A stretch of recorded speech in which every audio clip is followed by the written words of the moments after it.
Carrot బత్తాయి పిచ్చగా ప్రేమించుకున్నాయి, పెళ్లి చేసుకోవాలని డిసైడ్ అయ్యాయి. ఆ విషయం ఇంట్లో చెప్పాయి.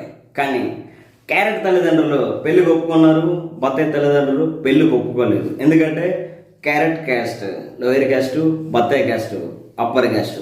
సో నోస్ అన్నారు. అయినా సరే తొక్కలో మాటలు తొక్కలో పంచాయతీలు ఏంటి అని చెప్పేసి క్యారెట్ బత్తాయి కలిసి పెళ్లి చేసుకున్నాయి. పెళ్లి చేసుకున్నాక బత్తాయి చెట్టు ఊగిపోయింది.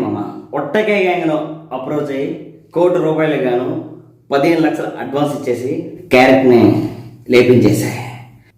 ఎక్కడి వరకు మీరు చేసింది మీరు బాగానే చేశారా, ఇకపై మా తడాకే ఏంటో చూపిస్తామని చెప్పేసి పోలీసులు న్యాయస్థానం రంగంలోకి దిగి IPC section 302, 120B, SC ST prevention of atrocity act and arms act కింద కేసు ఫైల్ చేసి 1600 పెద్ద పుస్తకాన్ని రెడీ చేసి ఇప్పటి వరకు బెయిల్ మీద హ్యాపీగా తిరిగించాలరా, ఇక నుంచి జైల్లో నూకుతాం, అక్కడ జెండబాబు రాసుకొని బ్రతకంటారని చెప్పేసి ఒక జడ్జిమెంట్ని అయితే ఇచ్చింది స్పెషల్ కోర్ట్. ఈ జడ్జిమెంట్ కింద A2కి డెత్ పనిష్మెంట్ని స్పెషల్ గిఫ్ట్గా ఇచ్చింది రిమైనింగ్ వాళ్ళకి లైఫ్ ఇంప్రిజన్మెంట్. కథం చట్టాన్ని మన చేతులు తీసుకోకూడదు తీసుకుంటే ఇలానే ఉండింది. నేను ఇప్పటివరకు ఎవరి గురించి మాట్లాడానో, ఏ కేసు గురించి మాట్లాడానో మీకు ఈ పాటికే అర్థమై ఉంటుందని ఆశిస్తున్నాను. ఉంటాం. అయిపోలేదు ఇంకా చాలా ఉంది.